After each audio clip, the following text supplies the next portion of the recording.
नमस्कार दोस्तों, मैं हूँ सुनीता भास्कर और मैं हूँ चंद्रा जोशी और आप सुन रहे हैं 91.2 एफएम पर बदलते शहर की धड़कन हेलो हल्द्वानी, उत्तराखंड मुक्त विश्वविद्यालय का सामुदायिक रेडियो। दोस्तों, बाल श्रम पर एक कार्यक्रम श्रृंखला लेकर आए हैं जिसका नाम है बचपन को जीने दो। आज के एपिसोड में हम बात करेंगे बाल मजदूरी से बाधित होती शिक्षा पर। बिल्कुल चंद्रा, बाल मजदूरी में फंसे बच्चे किन किन वजहों से स्कूल नहीं जा पाते हैं और अच्छी शिक्षा या यूं कहें कि गुणवत्ता वाली जो शिक्षा है उससे वंचित होकर वो कैसे एक अच्छे नागरिक होने का हक भी खो देते हैं और क्यों पढ़ा जाना चाहिए, शिक्षा क्यों हासिल की जानी चाहिए, इन तमाम सवालों की पड़ताल भी हम आज के इस एपिसोड में करेंगे। आप सुन पाएंगे बाल अधिकारों पर काम करने वाले विशेषज्ञों व बाल मजदूरों को। दोस्तों, अभी 2021 की जनगणना तो हुई नहीं है, लेकिन 2011 की जनगणना के आंकड़े बताते हैं कि भारत देश में 1 करोड़ से ज्यादा बाल मजदूर हैं और इनमें से ज्यादातर बच्चे फुल टाइम मजदूरी करते हैं। तो कुछ बच्चे स्कूल से घर लौटने के बाद काम पर जाते हैं। फुल टाइम मजदूरी वालों का जीवन कैसा होता होगा, हम सिर्फ महसूस ही कर सकते हैं। न तो पढ़ाई उनकी जिंदगी में दूर दूर तक कहीं होती ही नहीं। खेल कूद, आराम और पौष्टिक खाना कहाँ से होगा। बिल्कुल चंद्रा, यहाँ हम केवल बच्चे के मौलिक अधिकारों का हनन ही नहीं कर रहे होते हैं, बल्कि हम देश को एक अच्छा नागरिक देने से भी वंचित कर देते हैं। क्योंकि पढ़ना सिर्फ नौकरी पाने के लिए नहीं होता और न ही केवल साक्षर भर होने के लिए। शिक्षा कैसे एक अच्छा नागरिक तैयार करती है, चलिए दोस्तों सुनते हैं अपने एक्सपर्ट रघु तिवारी जी को, जो कि पिछले 30 सालों से बाल अधिकारों पर काम कर रहे हैं। हमारे समाज में ये माना जाता है कि शिक्षा जो है वो रोजगार के लिए, जबकि एक वास्तविकता नहीं। शिक्षा एक नागरिक तैयार करने के लिए है। उसके अंदर जो नागरिक मूल्य है, जो सभ्यता है, उसको विकसित करने के लिए बनाई जाए। और जब किसी इंसान के अंदर जो नागरिकता के तमाम गुण पैदा होते हैं तो वो बेहतर काम करता है। वो जिस भी क्षेत्र में जाएगा, वो इवन मजदूरी में जाएगा तो वो बेहतर करेगा, वो टेक्नोलॉजी में जाएगा तो बेहतर करेगा, वो साइंस में जाएगा तो बेहतर करेगा। तो ये कोई एक अच्छा इंसान भी होगा, एक बेहतर काम करने की कला भी उसके अंदर विकसित होगी। तो उसके लिए शिक्षा होती है। लेकिन दुर्भाग्य की बात है, हमारे समाज में आज भी लोग मानते हैं कि शिक्षा सिर्फ रोजगार पाने का जरिया है और हमको इस दृष्टिकोण को धीरे धीरे बदलना पड़ेगा और शिक्षा को एक सभ्य समाज बनाने के लिए हमें देखना पड़ेगा। तो चंद्रा, आपने सुना कि हमारे एक्सपर्ट पढ़ने को, शिक्षित होने को एक बहुत ही बृहद नजरिए से देख रहे हैं कि कैसे ये हमें एक अच्छा नागरिक बनने में मदद करती है। लेकिन अगर आप रोजगार के लिए भी पढ़ना चाहते हैं, तब भी न्यूनतम शिक्षा और न्यूनतम कौशल जो है अगर हम उनको हासिल कर लेते हैं तो हमारा जीवन थोड़ा सा सरल हो जाता है। हम एक कुशल मजदूर की श्रेणी में आ जाते हैं।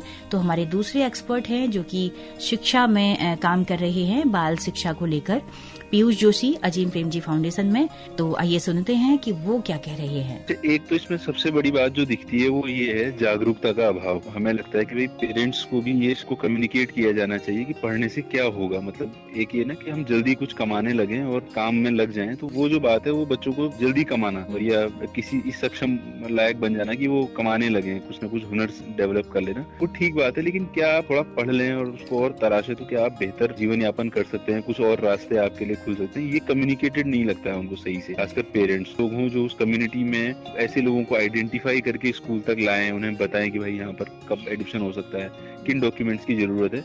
कई बार लोगों को पता ही नहीं होता। एक बार उन्हें किसी ने ये बता दिया कि भाई आधार नहीं है तो एडमिशन नहीं होगा, तो वो दोबारा जाते ही नहीं है स्कूल, या वो पता नहीं करते हैं उस बारे में कि असल प्रक्रिया क्या है। और जब वो पूछते हैं, पता करते हैं तो हो भी जाता है, उसमें फिर कोई दिक्कत नहीं है। कितनी अच्छी बात की कि इस बात के लिए इन बाल मजदूरों के माता पिता से टीचर को कम्युनिकेट करना चाहिए। उन्हें बताना चाहिए कि 10वीं तक पढ़े लोगों के लिए भी ऐसे बहुत से कोर्स व कौशल पाठ्यक्रम हैं जिन्हें करके वो एक बेहतर काम ढूंढ सकते हैं, अपना रोजगार चला सकते हैं। बिल्कुल चंद्रा, एकदम सही कहा तुमने। प्रधानमंत्री कौशल विकास योजना के तहत बहुत से ऐसे फ्री कोर्सेज चल रहे हैं जिन्हें ये बच्चे कर सकते हैं। और इसके साथ ही ITI में भी बहुत सारे ऐसे कोर्सेज हैं जिन्हें करके ये एक अच्छा इलेक्ट्रिशियन बन सकते हैं, फिटर बन सकते हैं, प्लम्बर, वेल्डर, फ्रिज और AC के मैकेनिक, मोबाइल रिपेयरिंग जैसे बहुत सारे काम ये बच्चे सीख सकते हैं और एक अकुशल मजदूर होने से बच सकते हैं। इसलिए सबसे पहले शर्त इन सबके लिए तो यही है कि ये स्कूल तो पढ़ें। लेकिन ये बच्चे आखिर स्कूल क्यों नहीं जाते हैं? क्या इसकी पड़ताल करने की जरूरत नहीं है मैम? बिल्कुल चंद्रा, लेकिन मेरा अनुभव ये कहता है कि आज के माता पिता अपने बच्चे को हर हाल में पढ़ाना चाहते हैं, पर कई बार दाखिले की दिक्कतें होती हैं, बच्चे की उम्र ज्यादा हो जाती है, कई बार रोजगार के लिए वो एक जगह से दूसरी जगह पलायन करते हैं, तो इससे उनका स्कूल न तो वो जहाँ से आए हैं वहाँ उनका एडमिशन हो पाता है, न वो नई जगह पे एडमिशन करा पाते हैं। तो ऐसे बच्चों को स्कूल में टिका सके, ऐसी शिक्षा की बहुत बड़ी कमी एक तरह से खल रही है।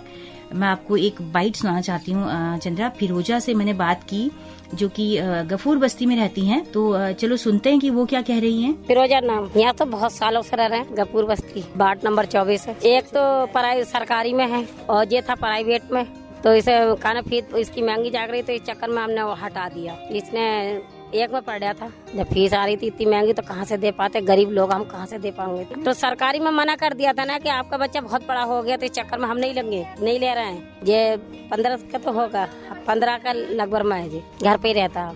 काम क्या, पढ़ाई भी हम पढ़ाई सिखवा देंगे, क्या बात है, हाँ दाखिला करवा देंगे। इनकी बात सुनकर तो मुझे ये ध्यान आया कि नई शिक्षा नीति में तो यह कहा गया है कि बच्चा भले ही कितने साल का हो, उसे उसकी उम्र के हिसाब से कक्षा में दाखिला कराना स्कूल के लिए अनिवार्य है।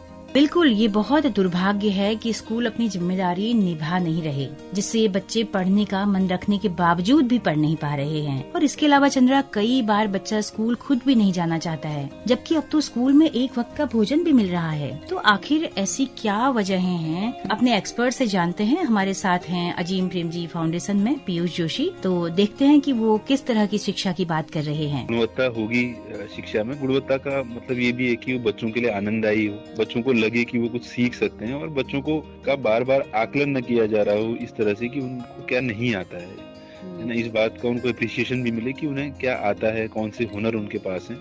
अगर ऐसा होता है तो बच्चे महसूस कर पाते हैं इस बात को कि भाई इस शिक्षा में हमारी भी जगह है, इस संस्थान में हमारी जगह है, हम इसी संस्थान के बच्चे हैं, तो फिर वो अटैचमेंट फील करते हैं टीचर से। कितनी अच्छी बात कही है ना मैम। अक्सर टीचर्स को ये शिकायत करते देखा जाता है कि ये बच्चे बड़े शरारती हैं, इन्हें कुछ नहीं आता, लेकिन उन्हें जो आता है उसकी तारीफ तो कोई करता ही नहीं। बिल्कुल चंद्रा, और कई बार क्या होता है कि बच्चा अचानक स्कूल जाना बंद कर देता है। परिजन कितना माथा फोड़ते हैं, कितनी मिन्नतें करते हैं, पर बच्चा स्कूल जाने से मना कर देता है। आखिर स्कूल में ऐसा होता क्या है, बच्चा वहाँ क्यों नहीं टिकना चाहता? तो अपने एक्सपर्ट पीयूष जोशी से ही इसका समाधान हम खोजते हैं। कि एक बार बच्चा अगर स्कूल से बाहर हो जाता है या वो स्कूल में इरेगुलर होने लगते हैं धीरे धीरे, और उसके बाद वो पीछे छूट जाते हैं, कुछ जो भी उनके जो कॉम्पिटेंसीज हैं उस क्लास की लर्निंग कॉम्पिटेंसी, उसमें जब पीछे छूटते जाते हैं तो फिर उन बच्चों का फिर मन भी नहीं करता कि हम क्लास में जाएं, या वो इंक्लूसिव फील नहीं करते ना क्लास में कि उनको इंक्लूड किया जा रहा है। वो सबसे बड़ी दिक्कत है बच्चों के लिए कि वो अब क्या करें, मतलब कैसे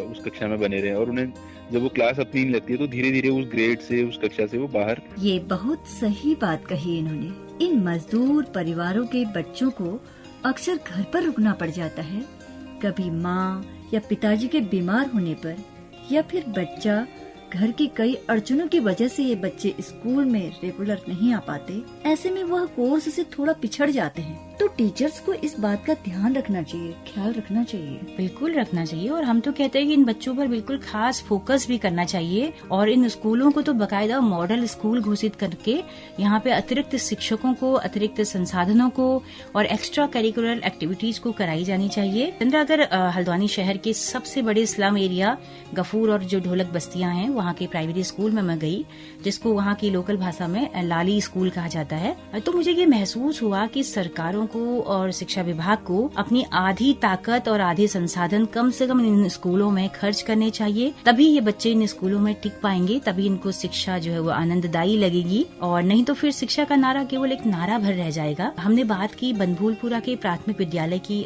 शिक्षक भारती पांडे से, जो पिछले 20 सालों से इस स्कूल में पढ़ा रही है, तो बहुत बारीकी से वो इन चीजों को विश्लेषण कर रही है कि क्यों ये बच्चे स्कूल नहीं आ पाते हैं। तो आइए सुनते हैं भारती पांडे। मैम देखिए, मैं 10 साल से यहाँ हूँ, मैंने बहुत करीब से देखा इनकी घरेलू आर्थिक परेशानियाँ बहुत अधिक हैं, और थोड़ा सा पारिवारिक स्थितियाँ भी कह सकते हैं ना उनको, कि भाई आपके परिवार में 2 बच्चों की व्यवस्था है लेकिन आपके पास 4 बच्चे हैं। ऑब्वियसली बात है कि आप उसमें से कुछ ना कुछ किसी न किसी का हिस्सा कम करेंगे, तो वही स्थिति होती है। थोड़ा बड़ी बच्ची होगी तो उसका ध्यान इस पे नहीं जाएगा कि मैं पढ़ूँ, उसका ध्यान इस पे जाएगा कि मेरी माँ बीमार है या मेरी माँ को परेशानी है, तो मैं घर में रुक करके उनकी मदद, और वो रुक भी जाती हैं और रोक भी ली जाती है। हाँ, और फिर वो कहने अभी आप हमारे वहाँ हमारे क्लास में एक बच्ची की मदर की डिलीवरी हुई, बच्चा शायद एक्सपायर हो गया, लेकिन फिर भी वो बच्ची अपनी माँ की सेवा करने में 1 महीना करीब रही है। दूसरी बच्ची की सेम कंडीशन, वो बच्चियाँ घर पर रुक करके अपने भाई बहनों को संभालती हैं, घर का पूरा काम करती हैं, अपनी माँ की सेवा करती हैं। कुछ बच्चों के पेरेंट्स बहुत इंसिस्ट करते हैं कि मैडम जी भेज देना, आधे दिन से भेज देना, ये काम करता है, अगर ये नहीं करेगा तो हमारे पास खाने की स्थिति नहीं होगी। वो जाते हैं घर जाकर के, मतलब यहाँ से जाके किसी दुकान में काम करते हैं। कोई बच्चा रात को 8 बजे आ रहा है, कोई बच्चा रात को 11 बजे। अब इस समय तो नहीं है, लेकिन आपको इससे पहले 2-3 सत्र पहले कुछ बच्चे ऐसे भी थे जो गौला में जाके भरान कर, और बेचारे रात भर बच्चे भरान करने के बाद आप ये सोचिए 7, 8, 10, 12 साल का बच्चा रात भर रेत ढोएगा तो वो सवेरे कैसे उसकी आँख खुलेगी और कैसे वो विद्यालय आएगा। और अगर आ भी जाएगा तो वो क्या पढ़ पाएगा, शारीरिक स्थिति उसकी रहेगी, वो सो जाएगा, थक जाएगा। तो वो स्थिति बड़ी दयनीय भी होती है, बुरा भी लगता है, और कभी कभी इरिटेशन भी होती है कि हम कुछ क्यों नहीं कर पा रहे। कितना अफसोसजनक है ना मैम, एक तरफ हम अपने बच्चों को स्कूल से आकर अच्छा खाना खिलाकर आराम करवाते हैं, एक तरफ ये बच्चे रात रात तक काम करना जिनकी जिंदगी बन चुका है, न कभी ये क्लास में पढ़ाए हुए को रिवीजन कर पाते हैं, न घर में किताब ही खोल पाते हैं। बिल्कुल चंद्रा, यही तो अमानवीय है। माँ पिता को लगता है कि 50 रुपए भी ये मजदूरी से कमा लेगा तो रात की सब्जी आ जाएगी और उनका कमाया पैसा घर की दीवार खड़ी करने के काम आ जाएगा, दवा दारू के काम आ जाएगा, कपड़े लत्ते के काम आ जाएगा। प्राइमरी स्कूल बनभूलपुरा की प्रिंसिपल कविता पंत, जो कि एक बहुत अच्छी मददगार शिक्षक भी हैं और दिली तौर पर चाहती हैं कि इन बच्चों की जिंदगी को बेहतर बनाया जाए, तो सुनते हैं कि वो क्या कहती हैं। सबसे पहली तो इनकी आर्थिक स्थिति बहुत निम्न है, क्योंकि कुछ बच्चे हमारे वहाँ ऐसे हैं कि हमें पता ही नहीं था कि रात में वो काम करते हैं, तो लेट आए। 3-4 दिन हो गया लगातार, 2-4 बच्चे ऐसे थे तो प्रार्थना के टाइम बहुत लेट, मतलब जैसे 10 बजे तक भी आ जाए, तब भी 10:30 भी आते हैं, हम कुछ नहीं कहते। छोटे बच्चे हैं, इनकी घर की परिस्थिति ऐसी है, माँ बाप चले जाते हैं। तो 3-4-5 दिन हमने 2 बच्चों को नोट करा, कहीं 4th में पढ़ते हैं वो बच्चे, 4th और 5th में। फिर मैंने उसकी मम्मी को बुलाया, बाल श्रम हो रहा, हम सोचते थे कि जो बच्चे पढ़ने आ रहे हैं नहीं करते होंगे, लेकिन तब हमें पता चला। तो हमने कहा आपका बच्चा इतनी लेट क्यों आता है? तो उसने कहा मैडम जब स्कूल से जाते हैं ना, अब तो दिन के स्कूल है, पहले सुबह के स्कूल में तो 1 बजे बच्चे घर आते थे, चले जाते थे, 2 बजे से काम करते थे, रात को 10 बजे घर आते थे। अब आजकल बच्चे 4 बजे आते हैं, तो रात में 1-2 बजे घर आते हैं बच्चे। और क्या कोई बच्चे कह रहे थे कि बटन लगाने का, कोई ये कारखाने में काम अभी भी होता है मैम, इधर बच्चे लोग करते। तो जब उनकी मम्मी और पापा है तो मैंने कहा आप क्यों कराते हो? कह रहे मैडम खाली बच्चा है, बिगड़ेगा, 10 लोगों में जाएगा। मतलब उनके यही वाकिफ थे कि गलत चीजें गलत संगत में रहेगा तो हम काम पे लगाते हैं, 2 पैसा भी आता है, हमारे घर की भी बरकत होती है। आजकल के बच्चे हैं और बच्चों के लिए भी अच्छा और हमारे लिए भी अच्छा है। हम लोग जब दूसरी जगह काम कर, कोई हमें फिक्र नहीं रहती हमारा बच्चा कहीं लड़ाई कर रहा है, कहीं गोला में, कह रहे यहाँ पानी है। अब माहौल का हिसाब है कि बच्चे पानी में चले जाते हैं तो वहाँ डूब जाते हैं। तो उनकी भाषा बता रही बाकी, जो उनकी भाषा थी कि बच्चे डूब जा रहे हैं, हमें ये भी चिंता रहती है। तो काम पे लगे हुए कि रात में 11-12 बजे बच्चा घर आएगा तो पैसे का पैसा आएगा हमारी, मतलब हम भी अपनी जरूरत की चीजें ले रहे हैं, हम सब काम कर रहे हैं, बच्चे पढ़ भी रहे हैं, हम खुश हैं। मैंने कहा इतने छोटे बच्चे 9-10 साल के बच्चे हैं, आपको मतलब चलो आपको नहीं लगता कि एक माँ होने के नाते कि बच्चा कर रहा है, एक दिन तो सही है, चलो एक दिन भेज दिया आपने, 2 दिन रोज कर रहा है, करे नहीं मैडम हमें तो अच्छा लगता है कि हमारा बच्चा तैयार हो रहा है, कमा रहा खा रहा, बिजनेस कर रहा है, पैसे आ रहे हैं, ऐसे है। इन हालातों में ये बच्चे स्कूल आ भी जाएंगे तो ये बहुत थके हुए होंगे। पढ़ने के लिए एक स्वस्थ मन के साथ स्वस्थ शरीर की जरूरत भी तो होती है। तो सुनते हैं अपने अगले एक्सपर्ट को, जो कि मजदूरों के अधिकारों पर लंबे समय से काम कर रहे हैं, के बोरा जी को। तो मेनली ये है कि देखिए सामाजिक वजह है बाल श्रम की, और जो आर्थिक वजहें होती हैं उस वजहों से ही बच्चे स्कूल का मुंह नहीं देख पाते हैं। तो घर को सपोर्ट करने के लिए, घर की इकोनॉमी के लिहाज से उनको उस मदद में जाना पड़ता है। और इसीलिए हम लोग देखते हैं जैसे पहाड़ों में भी होता था, जो अभी भी होता है, जो ग्रामीण स्कूल है वो खेतों में भी काम करते हैं, तो यानी एक तरीके से बाल श्रम का इस्तेमाल तो वहाँ भी हो ही रहा है ना। अब इतना ही है कि वो व्यावसायिक तौर पर दुकानों में काम नहीं कर रहे हैं, लेकिन वो काम करते हैं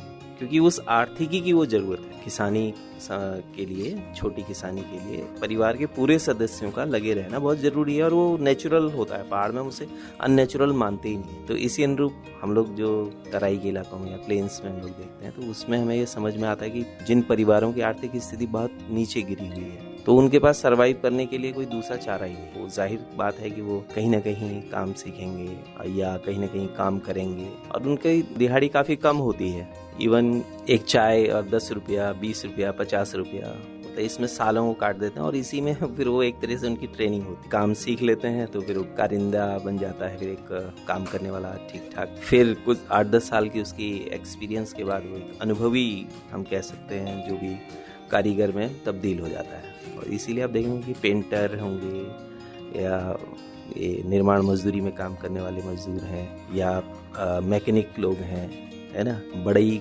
लोग हैं, नाई लोग हैं, इस तरह के जो छोटे कामों में लगे हुए लोगों की एक संख्या वो दिखाई देती है। वो उनकी ज़रूरतें हैं, उसके लिए एक जगह दुकान छुटाएंगे तो वो दूसरी जगह काम करेंगे। अभी भी आप देखिए कि अगर उन लोगों को काम नहीं मिलता है तो वो भीख मांग लेते हैं। वो भी एक तरह का काम होता है, आप उसको भी नहीं रोक सकते। मतलब या फिर वो गोला में चले जाते हैं, रेता छान लेते हैं और इकट्ठा करते हैं रेता को, फिर किसी ठेकेदार को उस रेता को बेच देते हैं। तो ये सब काम इस तरह से है और ये मौजूदगी है। तो इसके लिए अगर सरकार वास्तव में चाहती है तो उसको सही बात है कि जो गरीब परिवार हैं उसमें ये गारंटी करनी होगी कि उनको एक परिवार की आर्थिक सुरक्षा की गारंटी, न कि केवल एक बच्चे की। चंद्रा, इन सब विशेषज्ञों और शिक्षकों की बातों से तो यही समझ आ रहा है कि इन्हें पढ़ने के लिए प्रेरित करने से पहले इनकी घर की आर्थिक स्थितियों को ठीक करना ज्यादा जरूरी है।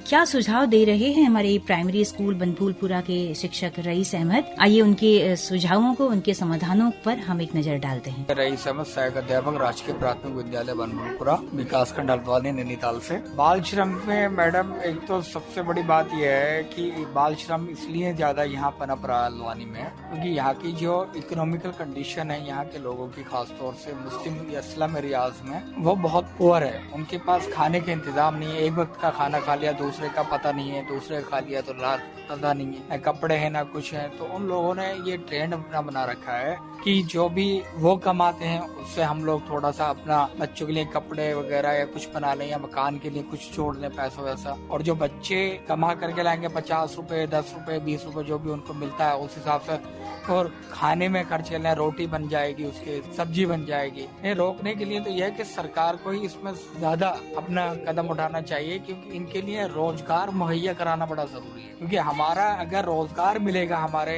इन बच्चों के माता पिता को कोई ना कोई ऐसा छोटा रोजगार भी मिले जिससे कि वो कुछ कर पाए। अगर वो रोजगार करना भी चाहते हैं, कोई अपना कोई लघु उद्योग करना चाहते हैं या कोई काम करना चाहते हैं, फॉर एग्जाम्पल मान लीजिए टी स्टॉल लगाना चाहते हैं या कोई फास्ट फूड का कोई ठेला लगाना चाहते हैं, तो उसके लिए भी उनके पास पैसा नहीं है जिससे कि वो अपनी आजीविका कमा सके। अगर उनके लिए थोड़ा सा भी कहीं ऐसा लोन चल रहे हैं लेकिन बेचारे वो इतना अफोर्ड नहीं कर पाएंगे उन लोनों को, क्योंकि उसका जो होता है इंटरेस्ट इतना होता है कि वो अपने बच्चों को कमा के देंगे क्या उसका इंटरेस्ट भरेंगे। तो उसको रोकने के लिए जो है कोई ऐसी योजना बनाई जाए जो कहते हैं स्थायी रोजगार दे पाए, जो स्थायी रोजगार भी हो और अगर वो अपना काम भी करना चाहे तो उसका रेट ऑफ इंटरेस्ट जो हो उस लोन का बिल्कुल 0 या उनको कुछ टाइमिंग दी जाए, इतने टाइमिंग में आपने करना चाहिए। फर्स्ट 6 मंथ जब आप काम करेंगे उस पर कोई आपको जमा करने की जरूरत नहीं है, लेकिन आफ्टर 6 मंथ जो है आप थोड़ा थोड़ा अमाउंट करके, मान लीजिए अगर 10,000 का कोई उनको लोन दिया तो भाई 6 महीने के बाद 6 महीने तक आपको कुछ नहीं देना,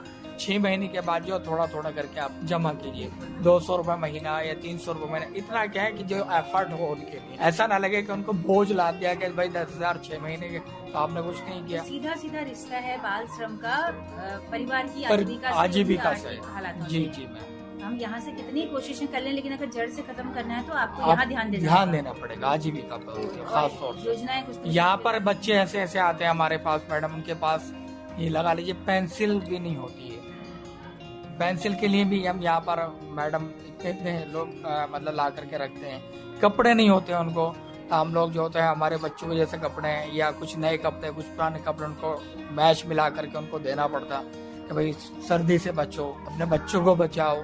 या अभी एक आ रहा है एक बंदा यहाँ पर शादी के लिए मेरे हस्बैंड ने कुछ मदद करो, तो हम लोगों की भी एक लिमिटेशन है, हम लोग कितना कर सकते। मान लीजिए हम सब लोग 5,000 रुपये पर मंथ भी हम मान लीजिए हमने निकाल दिया, हम कितने लोगों का यहाँ कर पाएंगे। लेकिन ये हाँ, something is better than nothing, कुछ तो उनको हम करते हैं, उससे थोड़ा संतुष्टि होती है कि हम कुछ कर रहे हैं। लेकिन मैं चाहूंगा कि हमारे एजुकेशन डिपार्टमेंट के साथ साथ जितने भी हमारे जो संभ्रांत व्यक्ति हैं या जो नेतागण हैं, जो पार्षद हैं, सभासद हैं या जो इतनी इस्तात रखते हैं या इतनी कुव्वत है, इनका पैसा है कि वो जो ऐसे बांटते हैं ना तो वो स्कूलों में जा करके ऐसे बच्चों की मदद करें, हम लोगों से संपर्क करें कि भाई ऐसे कितने बच्चे हैं, तो उनका जो पैसे का जो प्रयोग है सही जगह इस्तेमाल हो सकेगा उसका। इन सब लोगों की बातों से ये समझ में आ रहा है कि ये बच्चे पूरी तरह से शिक्षा से वंचित हैं। स्कूल आने का मतलब वह पढ़ ही पा रहे हैं ऐसा भी नहीं है, क्योंकि वो थके हुए स्कूल आते हैं। बच्चे को प्रैक्टिकल काम ज्यादा पसंद है। क्यों न हम इनकी पढ़ाई का हल भी इन्हीं प्रैक्टिकलिटी में निकालें। बिल्कुल मैम, हमारी नई शिक्षा नीति में और शिक्षा का अधिकार अधिनियम में तो इनकी कई समस्याओं का हल है। इन बच्चों के आसपास के हुनरमंद लोगों को भी स्कूल में बतौर एक्सपर्ट बुलाया जाना चाहिए। नई शिक्षा नीति में इसकी पुरजोर वकालत की गई है। पीयूष जोशी जी से सुनते हैं इस बारे में और अधिक। बिल्कुल बिल्कुल प्रावधान है और इसके लिए ये भी कहा गया है पॉलिसी लेवल पर कि भाई आप स्कूल के आसपास कोई ऐसे व्यक्ति हैं जो किसी एक हुनर में माहिर हैं, एक्सपर्ट है, तो उन्हें कभी आप स्कूल लेकर आइए, उनके जरिए उनका बच्चों से संवाद कराइए और वो बच्चे उनसे कुछ सीख पाएं। तो इसमें हो सकता है कोई बेहतर फार्मिंग करते हैं, कोई अच्छे कारपेंटर हैं या और भी कोई ऐसे स्किल वाले लोग आसपास है, तो उन्हें स्कूल तक लाएं और उनकी बातचीत बच्चों से कराएं, वो अपने हुनर को बच्चों से साझा करें। इसका प्रावधान है, लेकिन कितना ये हो पाता है, कितना इसके लिए स्कोप बना पाते हैं, ये तो स्कूल एज एन इंस्टीट्यूशन उन्हें तय करना होता है। चंद्रा, इसके साथ इन बच्चों को ना बहुत थ्योरी पढ़ाने के बजाय, रट्टा मरवाने के बजाय इनको प्रैक्टिकल के थ्रू समझाया जाना बहुत जरूरी है, क्योंकि बच्चे बचपन से ही जिस तरह के एक्सपोजर में रहते हैं वहाँ ये व्यवहारिक तरीके से ज्यादा सीख रहे होते हैं बजाय की किताबों के। तो इसी पर हम सुनते हैं पीयूष जोशी जी को। कुछ ऐसी जगह हैं जहाँ पर बच्चों को क्राफ्ट में या खेल में टीचर्स भी उनके साथ खेलते हैं। मतलब ऐसा नहीं कि केवल बच्चे ही खेल रहे हैं, टीचर्स भी उनके साथ एंगेज होते हैं और वो एक प्लेफुल एटमॉस्फेयर स्कूल में उस तरह का बना हुआ है। खेल की सामग्री एक तो हो, पर्याप्त कुछ जगह हो बच्चों के खेलने के लिए कम से कम, और कुछ न कुछ वोकेशनल चीजें भी, बच्चों के हुनर से जुड़ी हुई चीजें कुछ अगर स्कूल में इंट्रोड्यूस की जाए तो बच्चों को एक तो खुद को तराशने के मौके मिलते हैं और बहुत सारे जो उनके जो हिडन टैलेंट्स हैं वो बाहर आते हैं। वो समझ में आता है कि अच्छा ये बच्चा इस एटीट्यूड है बच्चे के पास, या ये काम बेहतर कर सकते हैं बच्चे, तो और वो भी बच्चे भी उसे तराश पाते हैं। एक तो खेल पर अगर ध्यान दिया जाए, खेल के लिए पर्याप्त सामग्री हो विद्यालय में, समय हो उसके लिए तय कि भाई इस समय पर इस कक्षा के बच्चे खेलें और उनको खेलने के लिए वो स्पेस मिले, ये तो बहुत जरूरी है। और क्राफ्ट का भी बहुत, इसमें आर्ट एंड क्राफ्ट में अगर आप देखेंगे तो आर्ट और क्राफ्ट में हमारे बच्चे जो हैं, खासकर सरकारी स्कूलों के जिन बच्चों की हम बात कर रहे हैं, वो काफी बहुत सारी नई चीजें वो जानते हैं। कागज से बहुत अच्छी चीजें बना लेते हैं, फूल बनाना, छोटे छोटे जानवर बनाना, छोटे छोटे आप देखिए गुलदस्ते इतने सुंदर स्कूल में बना के रखते हैं बच्चे, मालाएं बनाना, या इस तरह की चीजें जो हमें लगता है कि भाई ये कैसे करेंगे बच्चे, लेकिन बच्चों को ऑलरेडी वो आता है और उसमें बहुत इंटरेस्ट लेते हैं। तो उनको इस तरह की चीजें भी दी जाएं स्कूल में, इसका एक्सपोजर मिले। तो बच्चों के साथ कुछ नए नए प्रयोग तो करने ही पड़ेंगे, और ये बच्चे तो बहुत ज्यादा व्यवहारिक भी होते हैं, बचपन से ही इनका एक्सपोजर बहुत ज्यादा होता है, तो इस वजह से इनका दिमाग बहुत तेज चलता है। इसीलिए हमें इनकी ऊर्जा को ठीक तरीके से चैनलाइज करने की बहुत जरूरत है। अच्छा चंद्रा, कुछ बच्चों से भी हमने बात की है जो कि बाल मजदूरी करते हुए हमें दिखे थे, तो आओ हम कुछ बच्चों की भी बात सुनते हैं। कक्षा 4 में पढ़ता हूँ। मैं राजकीय प्राथमिक विद्यालय तले हल्द्वानी में स्कूल में पढ़ता हूँ। मेरी छुट्टियाँ पड़ी है, मैं कवारी में से पौवे बिनने आया हूँ। कवारी को दूंगा, जितने पौवे होंगे उतने रुपए मिलेंगे मुझे। कितने पौवे के कितने रुपए मिलते हैं? 2 पौवे के 1 रुपए मिलते हैं। और एक दिन में कितना पौवा बीन लेते हो? 100 से ज्यादा। तो आपने देखा दोस्तों कि ये बच्चे 2 पौवे की बोतलों को 1 रुपए में कबाड़ी को बेचते हैं, और इन पौवे की बोतलों को खोजते खोजते ये बहुत गंदी व खतरनाक जगहों पर भी जाते हैं। कई बार इन पौवों की बोतलों से इनके हाथ भी कट जाते हैं। बिल्कुल चंद्रा, और कितना अफसोस है कि हम इन मासूमों को कोई तत्काल राहत भी नहीं दिला पा रहे हैं। चंद्रा, हमने गफूर बस्ती की गुलशन से बात की जो कि तालीम देती हैं लड़कियों को, तो घर पे रहकर ही वो तालीम देती हैं। तो उनकी अपनी मोहल्ले के, अपनी बस्ती के बच्चों के बारे में क्या राय है, उन्हीं से हम सुनते हैं। रुपए में 18 भर जाते होंगे, 18 भर घर पे रहते होंगे। जाते हैं बच्चे मोहल्ले के 5 तक पढ़ाते हैं, बाकी रोक लेते हैं। कई तो 5 तक भी नहीं गए ना, कई लोगों का एडमिशन नहीं, हाँ नहीं हुआ है। तो ये माँ बापों की लापरवाही आप समझते हैं? माँ बापों की भी लापरवाही है, और फिर कुछ बच्चे भी ऐसे हैं जो कि जाना नहीं चाहते। जैसे ये गोला नदी है, इसमें जैसे खेलने कूदने निकल गए, ये कोई काम करना है, जैसे भरान पे गिल्ली वाला है, ये सब चीजें हैं, ऐसी खेलने अंटे हैं, खेलने में टाइम पास कर देते हैं। खेलने में टाइम बस, पास। हाँ, मार के भगाते हैं। अच्छा, माँ कि जाओ बाप करके। छोड़ के तो छुट्टी के बहाने से इंटरवल जैसे होता बच्चों के लिए तो वैसे खेलने के लिए चले जाते, बस्ता भी बाजी टाइम पर स्कूल में ही छोड़ जाते हैं। और कई बार बच्चे पढ़ना चाहते हैं लेकिन माँ बाप घर की के कोई हालात- परेशानी होती है, माँ बाप के लिए परेशानी होती है। परेशानी होती है। अभी हमारे देवर है जैसे कोई उनके लिए कोई सावधान भी नहीं है, कोई ऐसी मतलब कोई बिजनेस या कोई कारोबार ऐसा नहीं है उनका खुद का, एक टाइम खाते एक टाइम नहीं खाते, पक जाती है ऐसे बहुत वो है। बच्चे हैं उसके छोटे छोटे हैं, ये जैसे नहीं जाते हैं, अपना फीस भी चाहिए, सब चीज चाहिए। सरकारी में तो पहले कॉपी किताबें भी अपने पास से खाली 2-4 किताबें दे देती हैं, एक आध ड्रेस दे देती हैं, सारा नहीं मिलता। महीने में आते होंगे 500-600 रुपए आते होंगे बस। तो दोस्तों और शिक्षकों, इन बच्चों को इनकी ना पढ़ने की आदतों को कोसने के बजाय कोई व्यवहारिक तरीका हमें खोजना होगा इन्हें पढ़ाने का, और इन स्कूलों को अतिरिक्त संसाधनों से लैस किया जाना चाहिए। यहाँ पर विशेषज्ञ शिक्षकों को पोस्टिंग दी जानी चाहिए, और ऐसे बहुत सारे सुझाव हैं जिन्हें हम इन पर अप्लाई करके ही बाल मजदूरी को जड़ से खत्म कर सकते हैं, उस पर एक जोरदार चोट कर सकते हैं और इन बाल मजदूरों को उनका बचपन लौटा सकते हैं। आज के इस एपिसोड को यहीं पर समाप्त करते हैं। उम्मीद करते हैं कि आप समझ पाए होंगे कि क्यों आखिर ये बच्चे शिक्षा से दूर हैं और क्यों इनका मन पढ़ने में नहीं लग पाता, और आखिर सरकारों की तमाम कोशिशें भी क्यों कारगर नहीं हो पा रही हैं। तो इसी के साथ अपने रेडियो मित्र चंद्रा जोशी और सुनीता भास्कर को दीजिए इजाजत। नमस्कार। दोस्तों, आपको पता है 14 साल से कम उम्र के बच्चों से काम करवाना जुर्म है। ऐसा करने वालों को बाल एवं किशोर श्रम अधिनियम 1986 के तहत सजा होगी। जहाँ कहीं भी बच्चों का होते देखो शोषण, फट से फोन घुमा दो 1098 पर।